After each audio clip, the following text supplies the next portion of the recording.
Hey everybody, it's Angie from Trips with Angie, and in this video, I'm going to take you through everything we saw on our June 20th, 2024 Arctic expedition on the Seabourn Venture. Now, be sure to like and subscribe because I'm also going to do a what to expect when you take a Seabourn expedition cruise. I'm a travel agent. I'd love to book your next Seabourn adventure. You can just email Angie at tripswithangie.com to see what the current offer is for YouTube subscribers. But let's get started. The first thing we did was check in to the George in Edinburgh because this itinerary included a one-night stay. The hotel is part of the Intercontinental brand. You'll enter in the lobby and you'll find a table with a Seabourn representative. You'll also check into the hotel. We got a standard king-size room that was very compact, but it had everything we needed: a desk, table, king-size bed with bedside tables on either side, and then you have a shower tub combo and a compact bathroom. The location was great. In Newtown, we headed around the corner to Queen's Arms for dinner, where we had the pot pie of the day. Well, the next morning, it was time to head all the way north to Svalbard into Longyearbyen.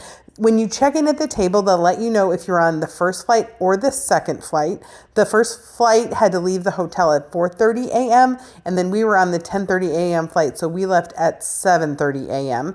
It is a charter flight and everybody just lines up all together to get on board. The seats are all economy. We were able to have most of our middle seats open because it did require 2 planes. If your trip only requires 1 plane, you should be prepared that all of the seats may be filled. Boarding was outside the plane, both at embarkation and disembarkation of the flight. We landed, immigration was very straightforward. Everybody just lined up, got their passports stamped for entry into Norway and the European Union, and then it was time to take a 10-minute bus ride to the ship. You do pass the seed bank. I was on the wrong side of the bus. So if you want to see the seed bank, be on the right side of the bus. That is where they keep a catalog of millions of seeds. So in case there was some type of global disaster, there is this place that has the original seeds so we could start to regrow food. But again, you're going to want to be on the right side of the bus if you want to see that. We caught a glimpse of the beautiful Seabourn Venture in the harbor. Then it was time to begin the check-in process. We stayed on the bus and expedition team leader came on, checked everyone in individually. Went to our cabins, and then it was time for our evening briefing and to meet the expedition team. We had a huge expedition team full of experts that would give us daily briefings about what to expect. Headed back to our cabins to check our gear. We received this waterproof backpack and dry bag, stocking cap. We also received a jacket. So you do need to pre-order this jacket. It is included, but you need to pre-order it in advance. I do that for you when you book with me. It has this inside shell that's very warm, and then the outer waterproof jacket. Now it is this beautiful color to make sure that you can be spotted. In your cabin, you'll also have a life jacket. You'll need to wear this life jacket on all of the expeditions and even on land. In the morning, we got to try on our waterproof boots. Waterproof boots are included, and you'll just try them on and get them once on board. You'll need these for the wet landings. There will be landings where you'll leave the Zodiac and have to step into the water before being able to do any of the hikes. So we set sail and we encountered these incredible glaciers. One thing about this cruise was the incredible glaciers we were able to see. Some people took a morning hike where they did one of those wet landings on the Zodiacs. You load into the Zodiacs directly from the ship. There's lots of people there to help you. In the afternoon, we also had a glacier cruise where we just got to go around and check out the glacier, some of the ice flow, and we even got to see a bearded seal. We didn't want to get too close there. And we also saw a couple little puffins who apparently have gotten lost because they normally should not be this far south. Then it was time for our next briefing about where we were going to go the next day. In the morning, all of our plans got changed because 2 of those white little dots were actually polar bears. We ran back to the room to check out the high zoom camera just as the polar bears were laying down for a nap. But that meant we had to switch where we were going to go. So we got the Zodiacs back out again and tried to find a new location. They lower them from the very top deck every time we want to head down. This is just a closer look at what the Zodiac looks like. They put it into the water and then off you go sailing out. They take in groups of about 40 people each. There's 5 groups. They're named by color, kind of switches who goes first each day. Here we were able to get close to an incredible iceberg.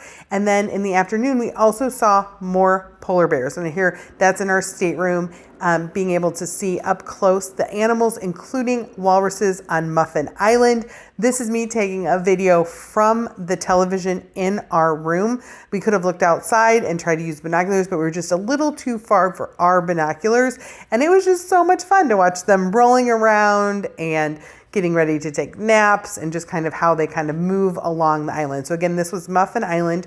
We drove by to get kind of a closer look at the walruses.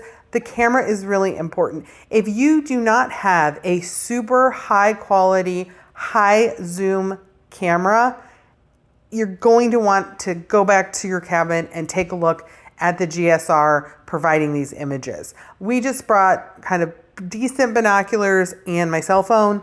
We don't have really, really nice cameras. One of the nice things is the photographers do share their photography and their videography with you. So you can just relax and enjoy this beautiful scenery if you want. I think this voyage is more about the scenery, the glaciers, going on the paths of previous explorers than it is the wildlife. We did not see a ton of wildlife, so keep that in mind. The next day, it was time to head into the sea ice. Now, this is a marquee experience. Usually you're able to stay in the ice overnight. This gives the chance for animals to come a little bit closer to the ship. Unfortunately, it was very foggy and it wouldn't have been safe for us to stay in the ice overnight. So we just kind of pulled in so people got the experience of going through the ice and then headed to this bay with a big, beautiful glacier to prepare in the morning for the polar plunge. They lined up 2 zodiacs where you jump off the zodiac into the water and they take your picture. So it's kind of fun. I did not do it because I am a chicken.